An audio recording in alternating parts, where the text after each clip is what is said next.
welcome. I'm Molly Steele. I am with the Arcata Chamber of Commerce. I want to start by saying thank you to both presidents for being here today. We're honored to have you. And also thank you to all the attendees for joining us today. This webinar is being recorded, and we are going to use this as part of our This is Arcata podcast series. As a non-political member organization serving a wide range of businesses and organizations, the Arcata Chamber is always seeking new ways to be creative and innovative, just like our members.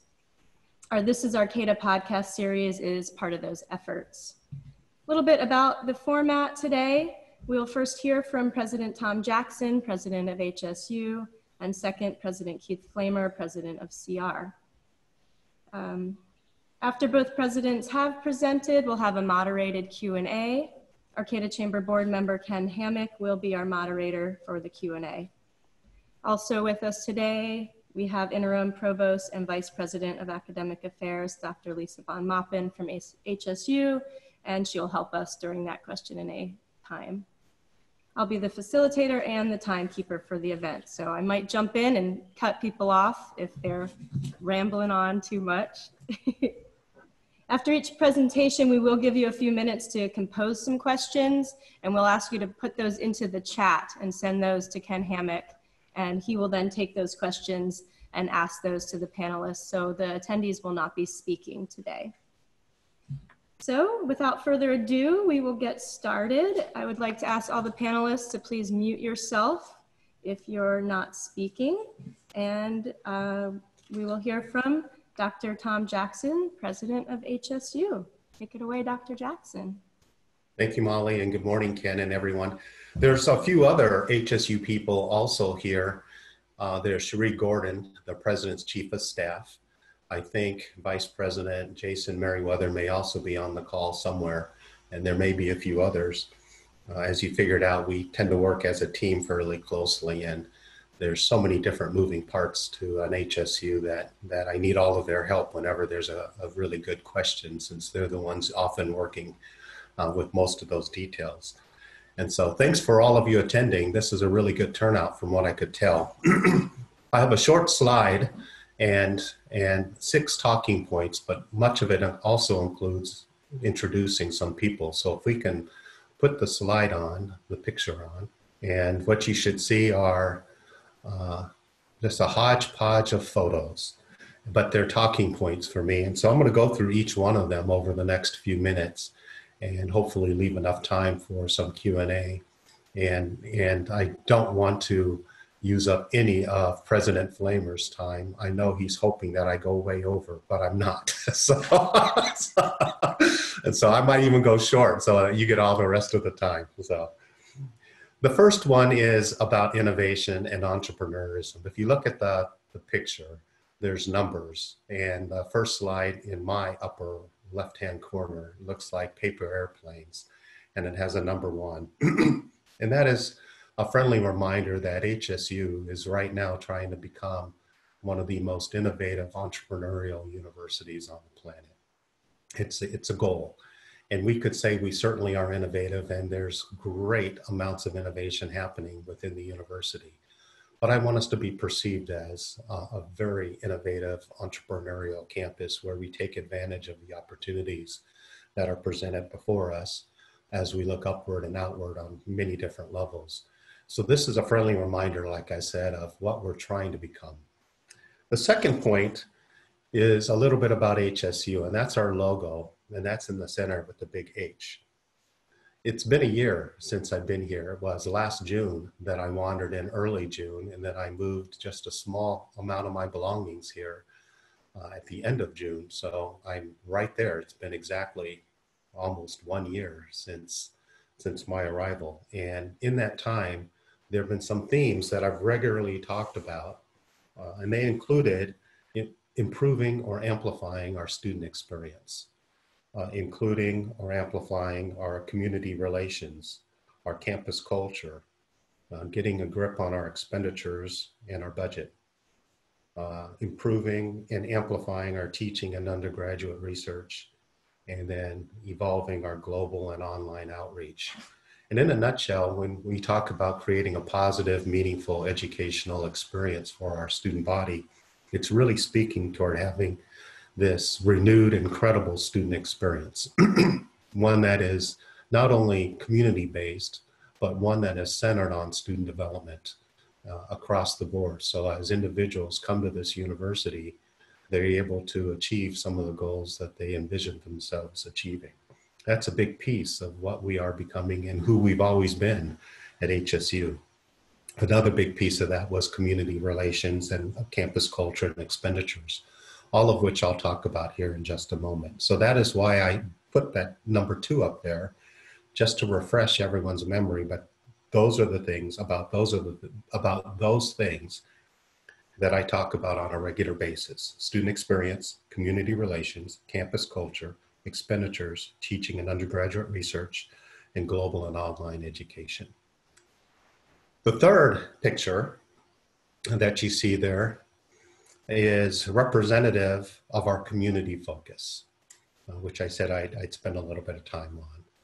And Humboldt recognizes right away that we are a big fish in the community and have a duty, if not a responsibility, to be strong community stewards every way possible that we can.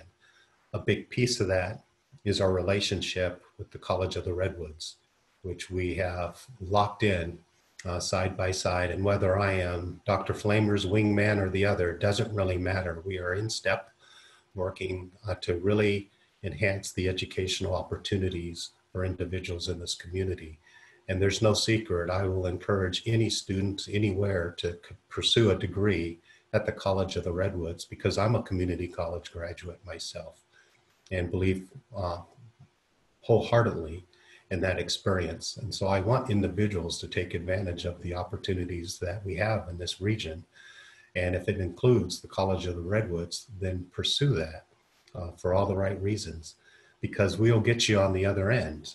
We are a wonderful point to finish that baccalaureate degree, and the best place to start may be the College of the Redwoods. And so we have this relationship that plays off of that on many different levels, which we'll talk about as we go along, I'm sure. And so being the community stewards that we are includes being in a strong relationship collaborator with the College of the Redwoods.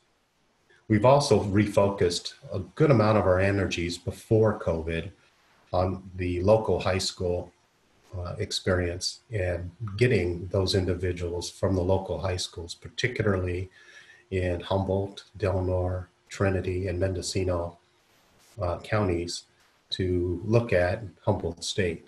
And the biggest surprise was we had so few of those individuals coming to our university. It was almost disheartening how we had lost our way in our ability to really connect to the different counties one-on-one in those counties. And later I may have the opportunity to talk about just how much we've traveled to these different locations in our efforts to recruit students, right down to giving individuals admission offers at these different high schools. A big piece of this also is the Humboldt First Scholarship, which many in the county, particularly the local community, has generously provided resources for to help individuals from our local areas pursue a degree at Humboldt. We put a lot of energy, I'm still on the third picture, put a great amount of energy into our local visibility, between attending different events to participating in those events. And it's not just me. I think many of you have met me in different events, but it's really about every one of the individuals on my administrative team, but throughout the university, from our faculty to our staff, to become very visible in the events that are happening around the community. The secret is we're already very involved. We just didn't know it. and folks weren't necessarily wearing their colors or their HSU gear. So there might be 10 people in the room of 20, but no one would know necessarily that half of that group had something to do with Humboldt State, and the other half were alums. And that's the irony of it all. And so we're really trying to push that in a nice way and show the lumberjack spirit and pride when we're someplace. so that we can actually rejuvenate and show that pride so folks will want to be a part of it. We recognize that the economic engine of Humboldt State is fairly pronounced. When things are going very well at Humboldt, then things are usually going very well in Arcata, Eureka, McKinleyville, and Fortuna, along with all the other areas up and down the North Coast. When we're challenged, as we are with enrollment right now, it shows itself in other areas throughout the community. And COVID certainly hasn't helped that, not only in the community, but at Humboldt. And I'll talk about that in another picture. We've put a lot of energy into extending our base into Eureka. We acknowledge again that we have a home here in Arcata, but we are not just Arcatas. We are in the North Coast, but we extend ourselves literally from Reno to Alaska to San Diego. We have students coming from all of those areas and further, and we recruit in all of those areas and further. But having a stronger presence in Eureka, whether it was through community arts or through just having our visibility at different events in Eureka, has been very important to us, largely because we have a great amount of alums and donors that are there, and it's the largest community in this county. And so we want to make sure that we are sharing the wealth, I guess you can say, and being visible throughout the North Coast. Lastly, as a community focus, we recognize that there are some elements that we have to improve upon, and that links to some of our degrees, particularly those that may be in the sciences, oceanography, forestry, range, soils, botany, whatever they may be, similar to Cal Poly in San Luis Obispo, which also has a similar profile in a very rural and remote area. So we watch them fairly closely, recognizing that we can learn things from how they've evolved as a university in a very remote area, because we are very similar 3 decades ago, but we're very different today on some levels. So there's some lessons learned that we are studying to see how we could improve as a university, not only through growth, but by strengthening key programs that are already some of the strongest in the nation.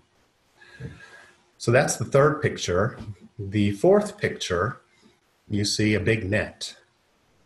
And that is signifying our face-to-face importance as a university. And I'm going to talk a little bit about COVID and where we are at the moment. As you know, we as a CSU will be in virtual mode through the fall semester.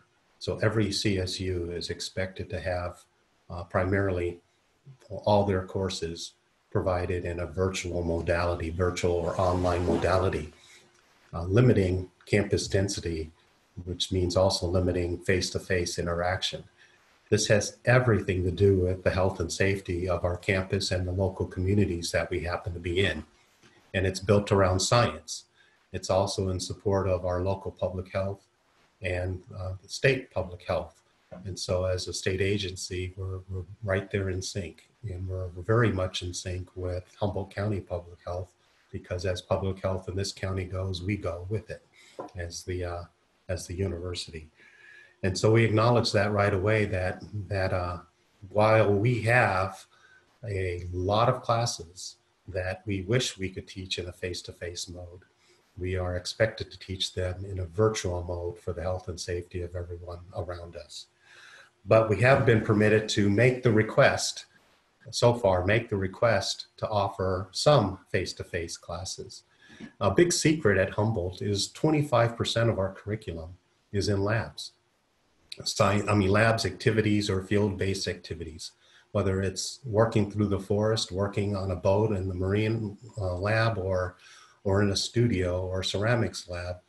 1/4 of our curriculum, which may be the highest in the CFU, if not the state of California, is here at Humboldt. And that is a distinctive part of being at Humboldt, our hands-on, learn by doing philosophy. And so we have to do something in face-to-face modality, and we made that request. Almost 600 of our classes in the fall semester would have been in a face-to-face mode, and we've made the request to teach a little more than 50% of them, because they just cannot be done in a virtual mode and be true to our mission. And that may include some of those field-based, if not lab and ceramics and studio-based activities. And we'll learn, hopefully this week, whether we're permitted to do that. We'll talk a little bit more about those numbers a little bit later, but it won't be as many as you think. It'll be somewhere in the neighborhood of 2,000, give or take, students, with no more than 1,000 of those students living on campus. A secret, again, at Humboldt is we often think that we pull in 6,000, 7,000, 8,000 students from Los Angeles, San Diego, San Francisco, or other places like that. And while a big chunk of our student body comes from other areas, once they get here, they choose to stay here.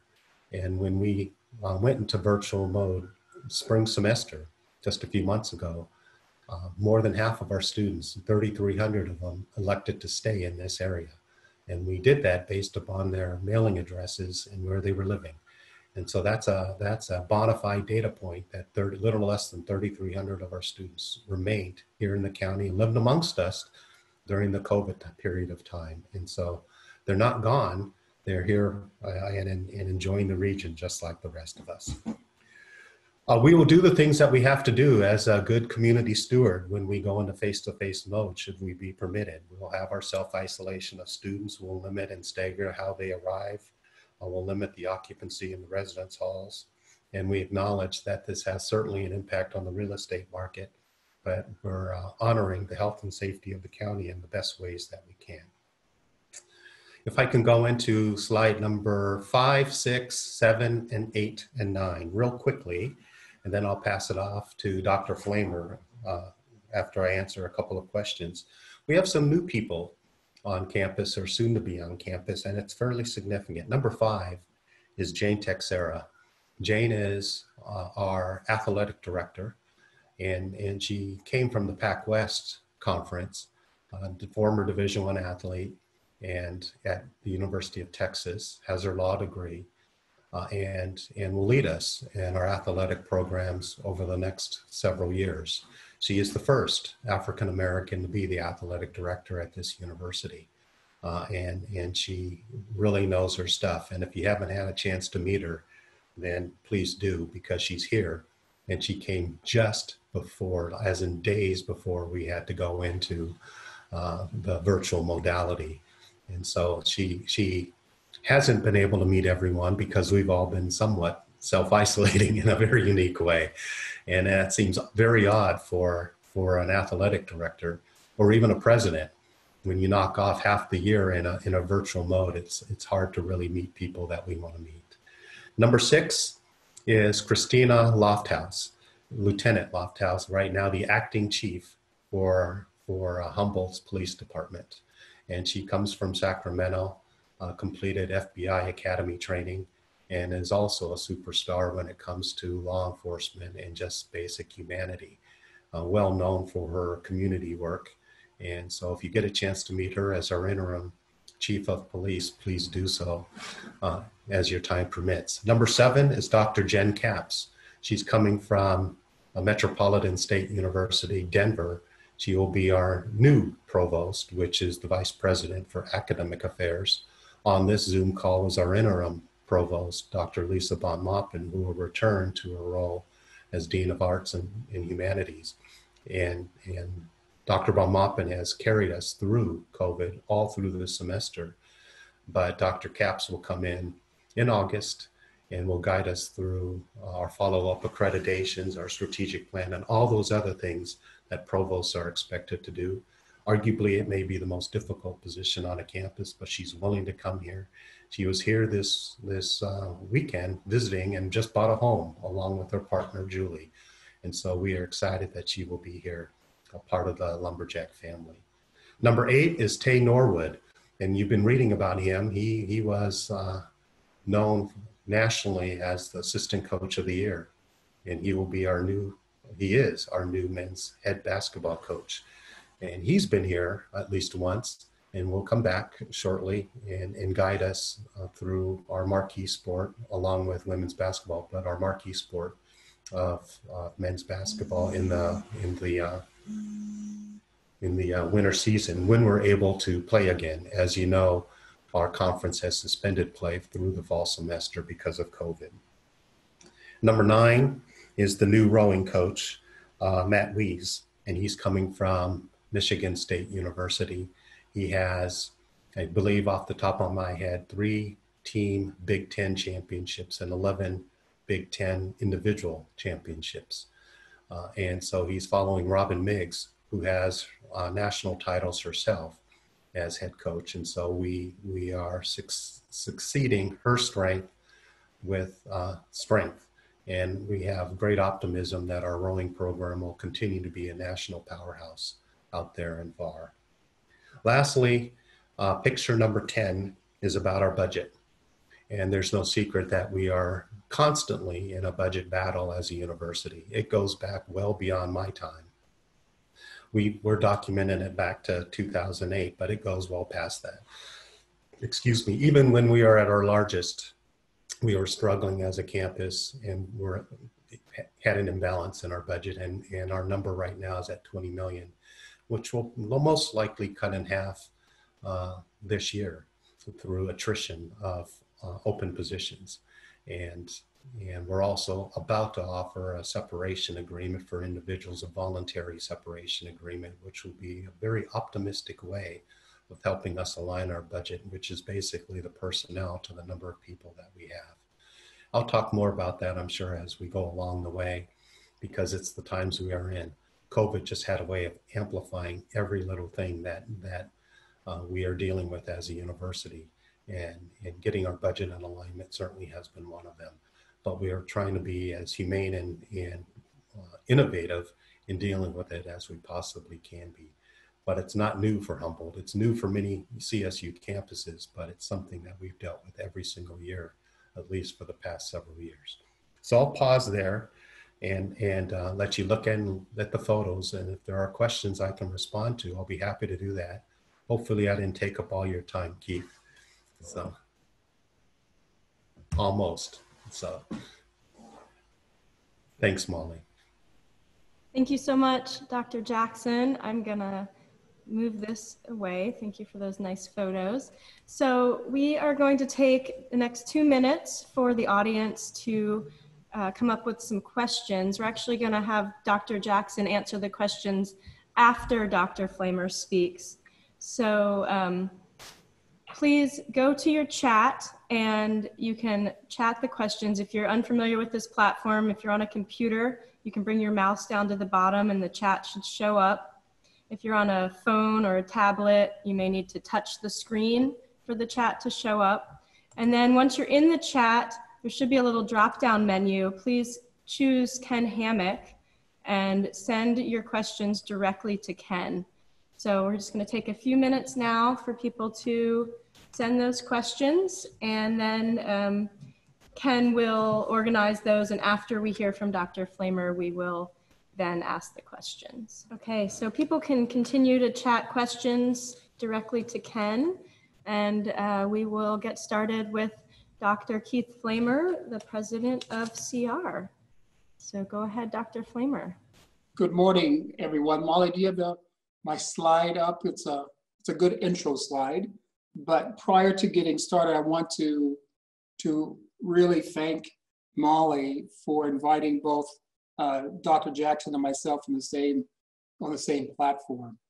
I really enjoy doing that because it's really quite amazing that when Dr. Jackson talks about HSU and he mentions CR in the same breath, it is very exciting for CR.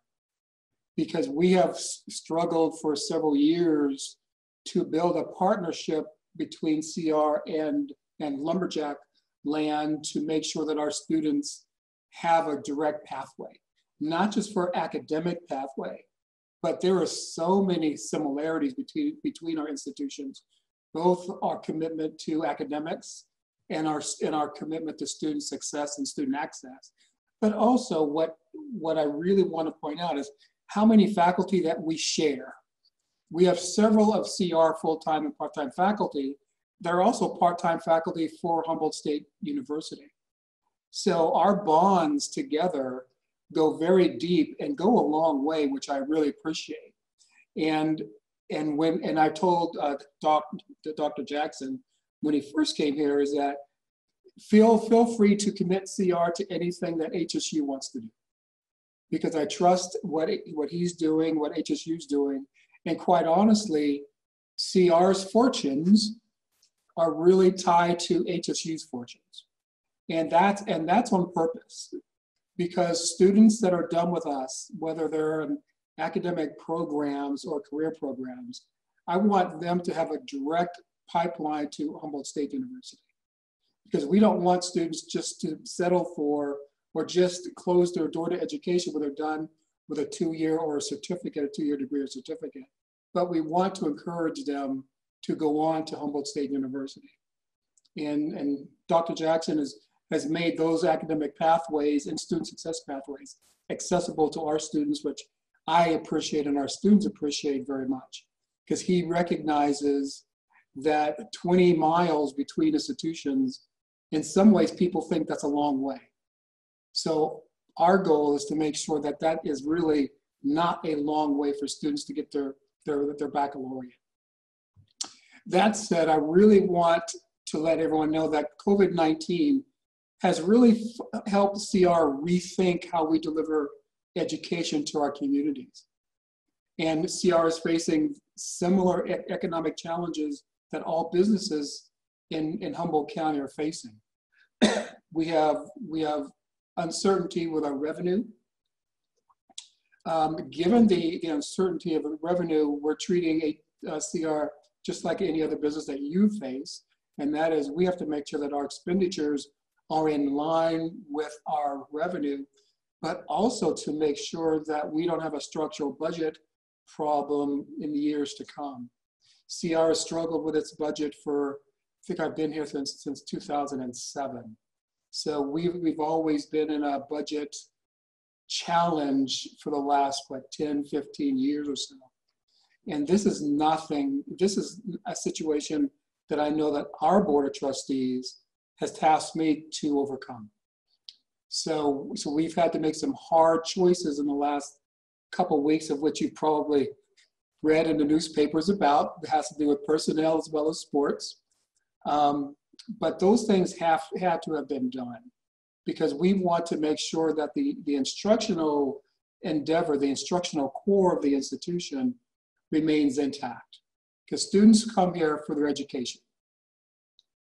Okay, we want to make sure that we offer the high quality education if students want to just be here just for 1 year or 2 years, but also transfer.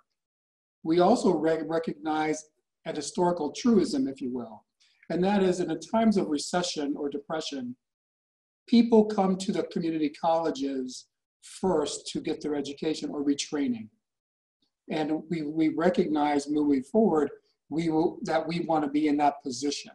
So we have done all we can to make sure that we're channeling and focusing as much of our revenue and our dollars as possible to instruction, knowing that people are going to come to us.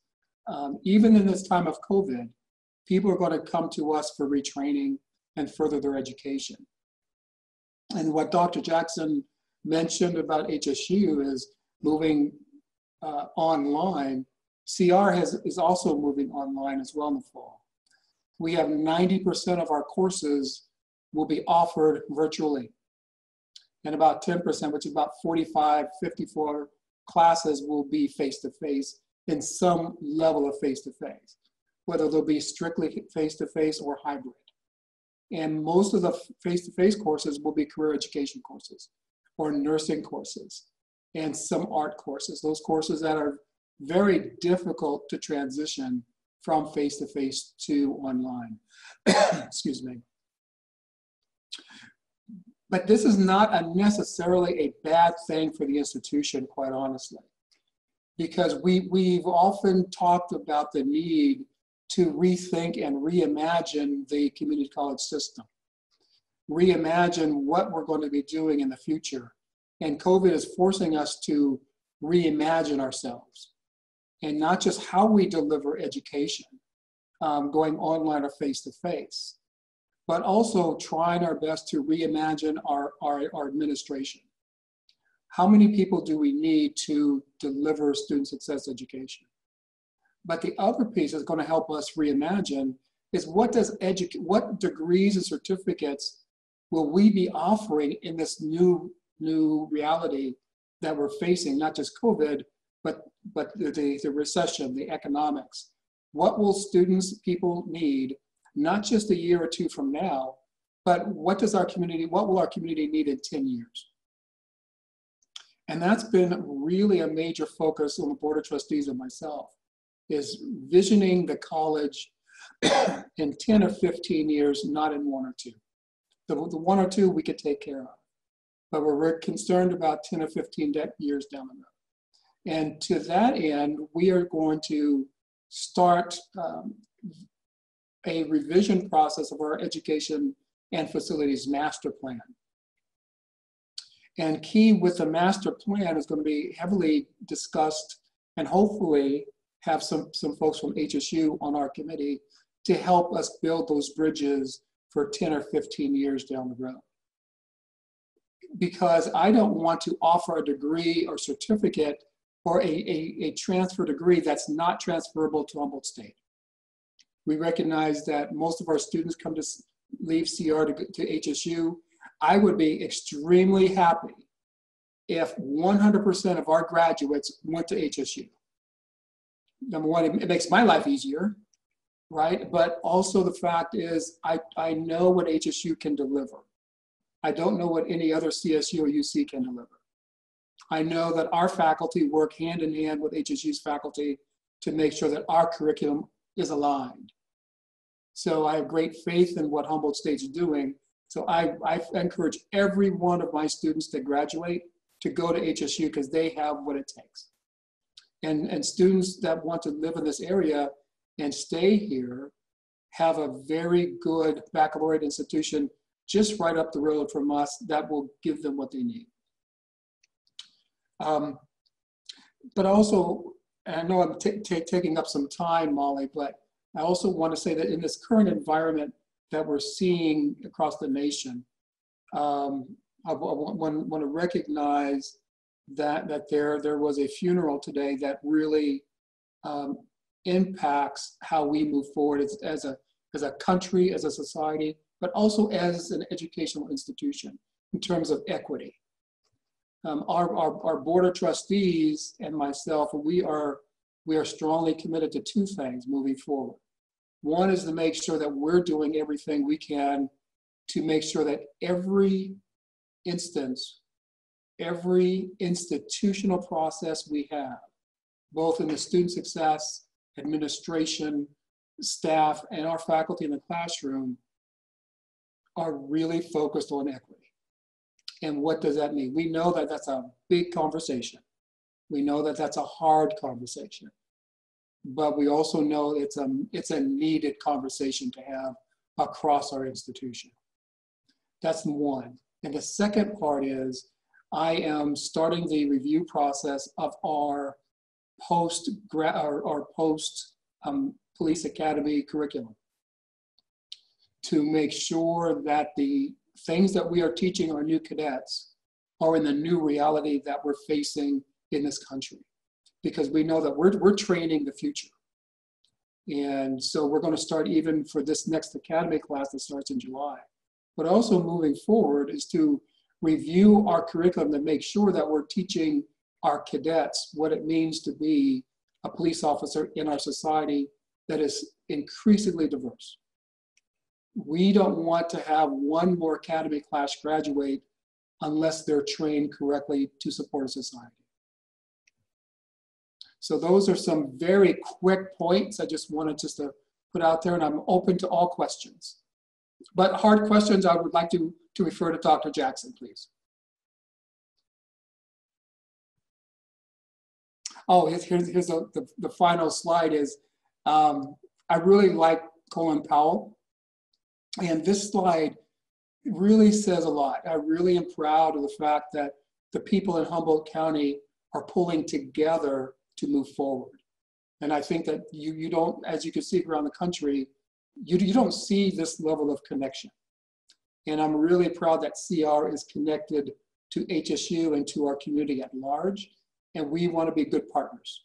So please call on CR to do whatever that you need us to do. Okay, Molly, thank you very much. And I'll go on mute and wait questions. Thank you so much, Dr. Flamer. So now please go ahead and chat some questions to Ken for Dr. Flamer. We'll give a few moments, but then I will turn it over to Ken and you can start firing those questions off, Ken, when you're ready. All right. So again, like Molly mentioned, at the bottom of your screen, if you haven't found it, there's a chat box. Just click on that and continue to type in questions directly to me. I'm also seeing just in general the questions coming up. The first one is for Dr. Jackson. Dr. Jackson, Dr. Flynn, thank you so much for being here. This is a really important conversation.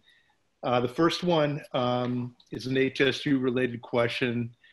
Dr. Jackson, as you mentioned, it's been about a year. And last August, you announced an $8.6 million renovation project for the Trinity Annex on campus.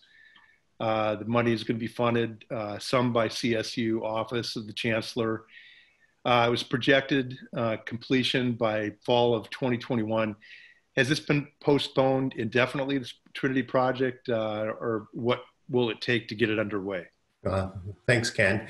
And I'm going to have either Bon Maupin or Chief Gordon jump in on that. But with many of our projects, construction projects, there is a modest delay because of COVID. And depending upon different government funding, it will either be paused or not paused.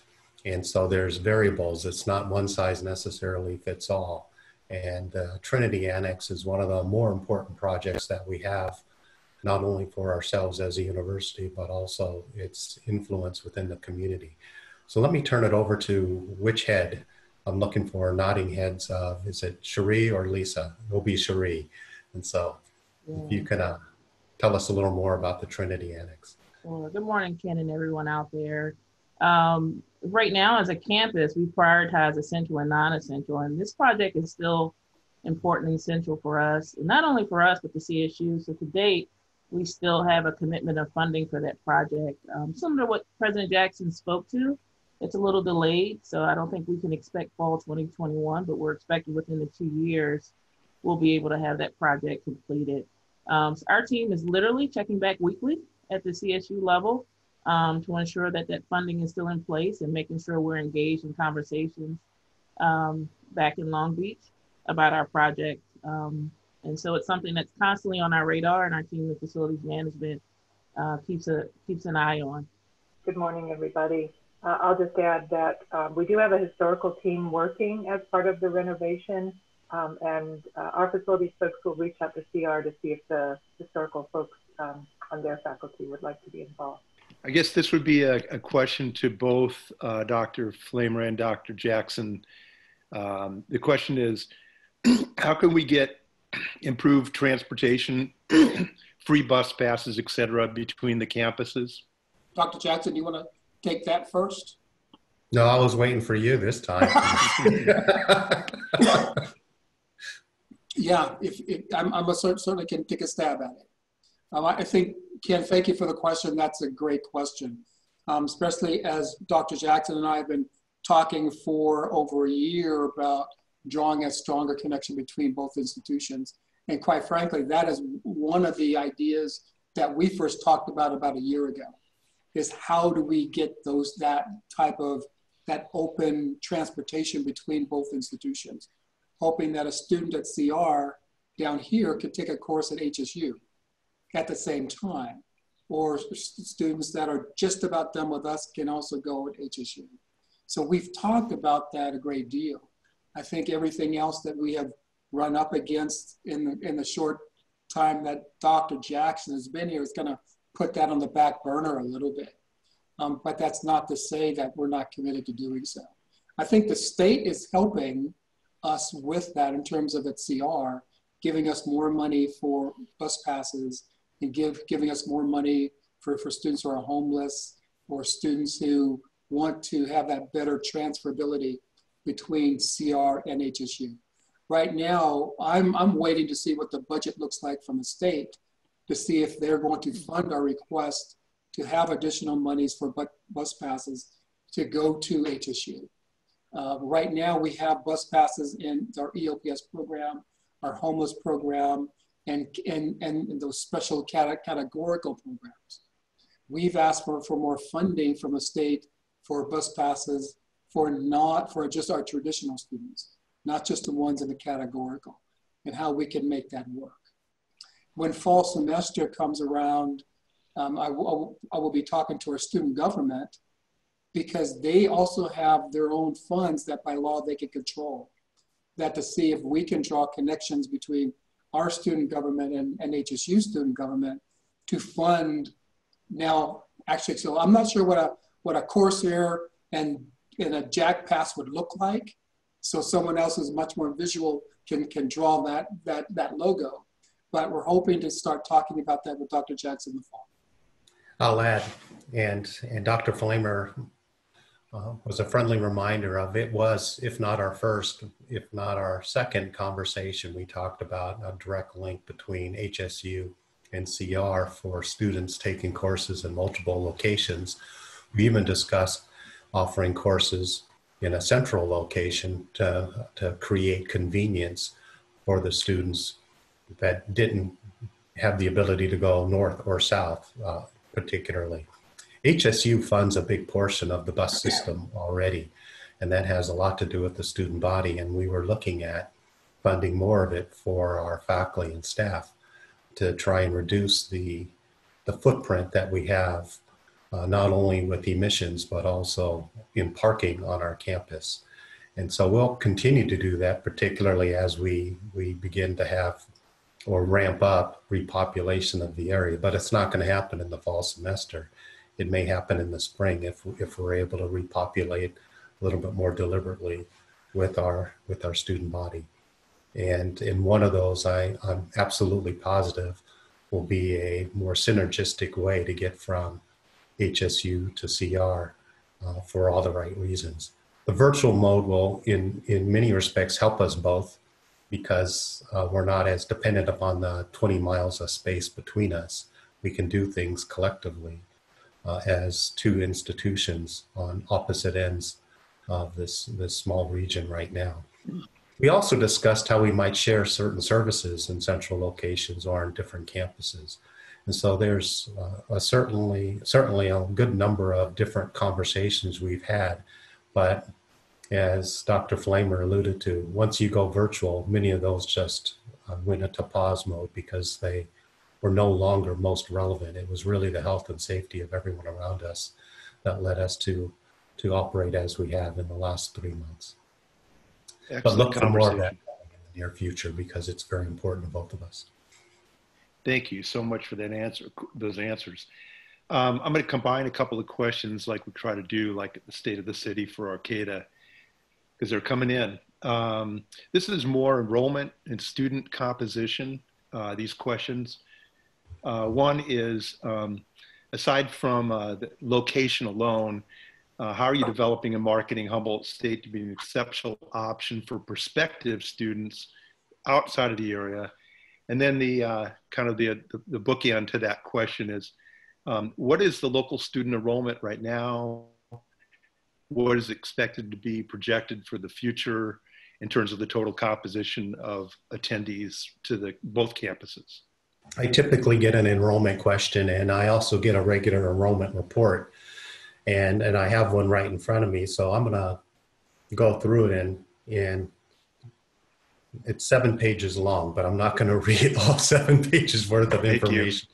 But I am gonna go through some of it because I want everyone who's here to see the totality of some of the things that we are doing from enrollment. And it includes the local efforts.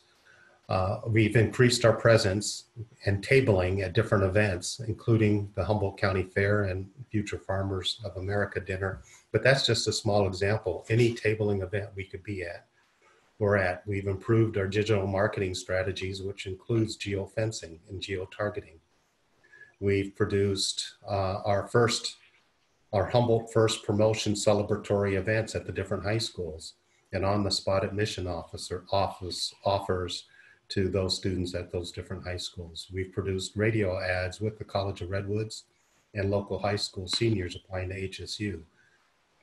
I've written an article on staying local, whether that is at Humboldt State or at CR through the College Matters article that both Dr. Flamer and I share.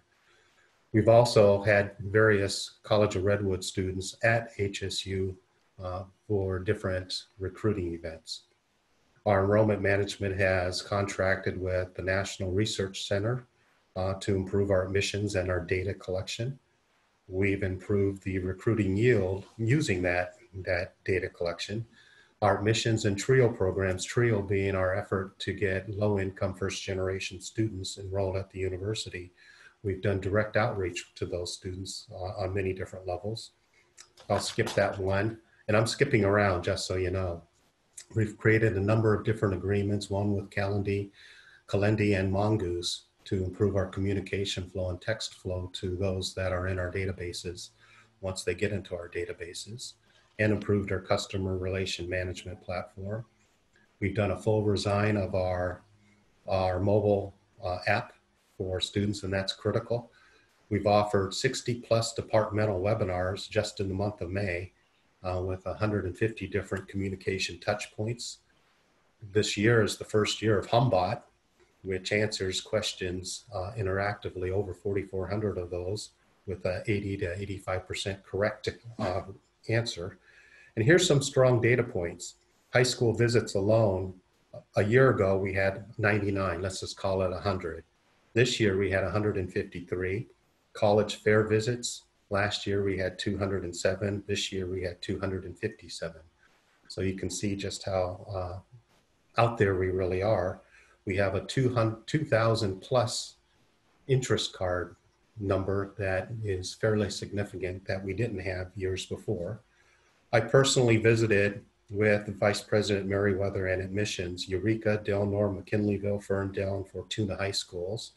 Vice President Merriweather has gone to Eureka, Arcata, Delnor, Hoopa, McKinleyville, Ferndale, Fortuna, and South Fork high schools along with St. Bernard's and the Northern United Charter School. He's also traveled to other Northern California counties and Denver to recruit students, which when we had the Denver flight meant a lot. The entire team goes from Alaska to Southern California to Nevada to find individuals. I'm almost done here. We've hosted different cultural events so that we can promote the activities on our campus, including the American Indian College Motivational Day and Youth of Color Empowerment Day, which is important to our outreach with different persons of color communities. We've added housing scholarships and our Humboldt First Scholarship. We've waived our housing deposit and our admission fee to some degree. We've offered over 800 scholarships to local students. 300 have accepted so far. And that was our local effort. A number of years ago, our transfer students hovered around 30%. Right now, they're hovering around 50%. So our new market actually is transfer students. And we have aggressively have gone after them at all of those different community colleges, including CR. But that also includes Palomar, Reedy, and Santa Rosa community colleges. We've extended our MOU with the College of Redwoods, and we also have an MOU with Cal Poly and San Luis Obispo to market to some of their students that fit the profile of Humboldt State.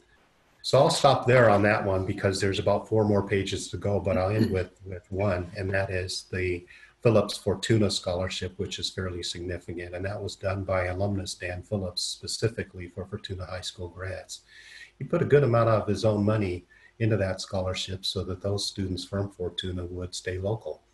He also attended CR, if I recall, and so it's a very strong relationship and a wonderful partnership for us on many levels. I hope that kind of gets into the details. Enrollment management is a science, and it's just not one item. It's many different things, and there's thousands of moving parts, as you can tell. And this is just a small snippet of each one of those. I've left off, like I said, probably a good 200 different bullets of the things that we are trying to do as a university to become not only a little bigger, but to find those students that connect very well to the Humboldt experience. Keith? Thank you, Tom. Ken, did you have a few minutes for me? Yes. Thank you.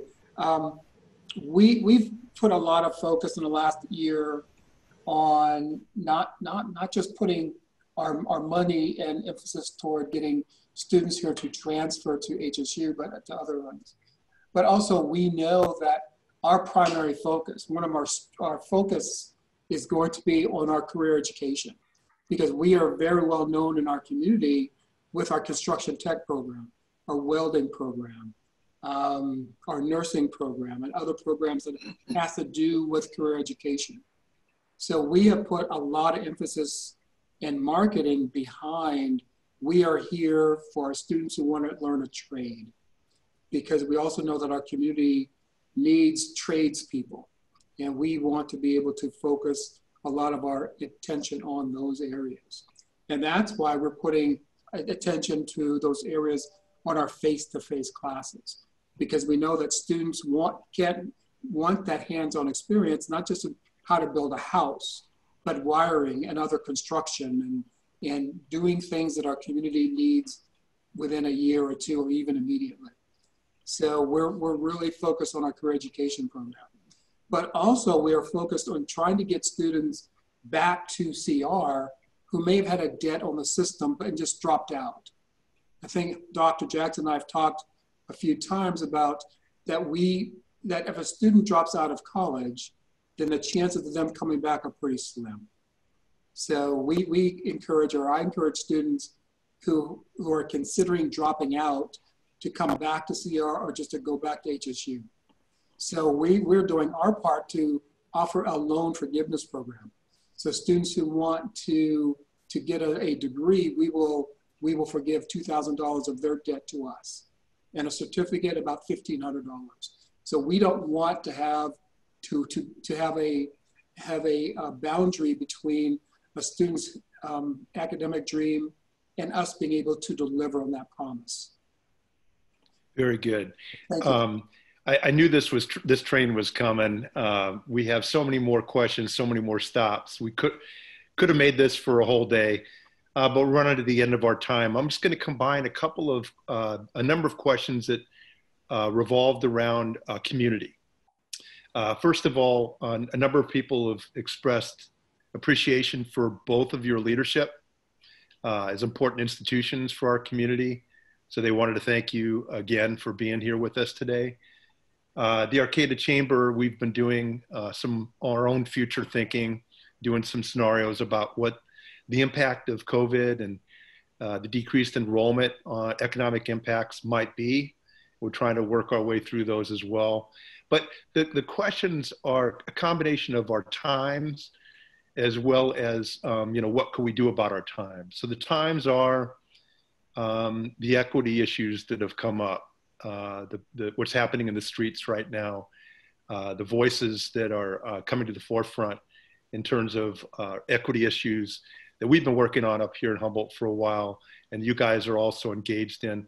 So the question is, how can we help as a community, both of your institutions? What can the community do to not only market and attract the folks that we want here to attend our schools, but also stay, as you said, after schools and join the workforce? So at the Chamber, we've been talking about, Dr. Flamer, you'd mentioned a pipeline, and that's a recurring theme. How could we develop pipelines between the industry and the companies that are here in Arcata and Northern Humboldt, just Humboldt and the region itself? How can we connect those a little better with the universities to strengthen those economic ties, program ties, pipelines for jobs in the future, but also do it in an equitable way? And I'll end the question, that long couple of questions, with also a comment that you might say, what forum or forums in the future can we engage you again as two of our leaders that we can continue this conversation? And thank you. Great question, long question. So let me kind of tease that out a little bit. Let me answer your last question first. And I think that's what I was speaking to when we talked about the new revised education and facilities master plan for CR. And I think that's the perfect forum that we can get all the players, all the stakeholders who have something to say about education in general and facilities in general in this county together and start talking about the future. And Ken, I've said our future is not 5 years. Our future is 10, 15, 20 years from now. And start talking about what does our community going to look like? What should it look like? And how can CR and HSU work as partnerships to get to where the community wants to go or should go in 10, 15, 20 years from now? And I think as engaging in a very long and very deep conversation about that, not just educationally, academically, but in terms of equity. What do we want our institutions, what do I want CR to stand for? And how can I do that as a leader at CR? And how can I get the institution to be a leader in student equity? I think we have a wonderful opportunity right now because people are noticing, people are paying attention. It's not a lone voice or voices in the wilderness any longer, right? So now we have people who are galvanized to do something. I don't think people quite know what to do yet. So we have to get together to figure out how do we bring people together and talk with each other about the future and not talk at cross purposes. And I wanted to have a short answer to your long question, Ken, but Dr. Jackson. Well, Dr. Flamer knows I have no short answers, but one of the best things I get to do as a university president is work with some amazing people, and Dr. Flamer is without question one of them. His character, his morals, his sense of integrity, his commitment to education makes my day a wonderful day, and it makes it very easy to partner with CR because of him. So my hat goes off to Dr. Flamer. I also have to acknowledge, though, Keith, and I said it in my fall welcome a year ago, that our community is really hard on itself. We are an amazing community, and with so many wonderful people and fantastic things happening, but we get on ourselves for little things and big things. We're really hard on ourselves, and that negative press and that negativity hurts us, not only in our recruiting, but in selling of our university or bringing in other industries. Because we have so many good attributes, but to us, those negative moments are amplified because of our ability to talk about them as a community, but it's a different context in our community versus outside of our community. And so I remind us that we're in constant selling mode as a community for other businesses and industries to come here. And it will just be that much easier for the Chamber or economic development to have good press about the amazing things happening in our county, in our region. You asked what we could do, and one of the core values of Humboldt and CR is diversity, equity, and inclusion. We live and breathe it every single day, and every single person at Humboldt State, if not CR, are activists. Every person in this county is an activist. Some of us are marchers, some of us are educators, some of us are healers, counselors, bankers, car salesmen, but in our own way, there's an activist in us trying to make the place better than it is or was yesterday. And we go about it in different ways. At Humboldt, the university, we teach individuals as educators how to change the world. And that is our role and what it is that we do. And so we may not always march, we may not always carry a sign, but we've taught those who are marching and carrying those signs to do that in a very responsible way. And that has been our role for more than 105 years as a university. So as a community leader, like with Dr. Flamer, I would ask us to continue to fight the injustices that are out there, not only for ourselves and those people, but also so that we can become a much better community that we want to be for this region. Lastly, you said how you can get us together more often. You should know, Keith, that I go wherever Dr. Flamer goes. So if he says, hey, Tom, you want to do this? I go, okay. And I think he does the same thing. We look at each other and we do that more than a few times. And so thank you for your time, everyone. And thank you, Molly and Keith, for this opportunity to chat a little with you today. Thank you so much, everyone. Sorry we went a little bit late, as we knew we probably would. This was, really important conversation. We're so honored to have Dr. Flamer and Dr. Jackson here.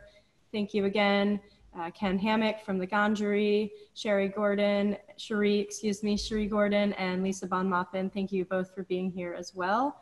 Any feedback, questions, please email those, arcata@arcatachamber.com. And we will continue these conversations. Sorry if we didn't get to your question. We look forward to hearing from everybody again. And I'm gonna end this webinar. Thank you all.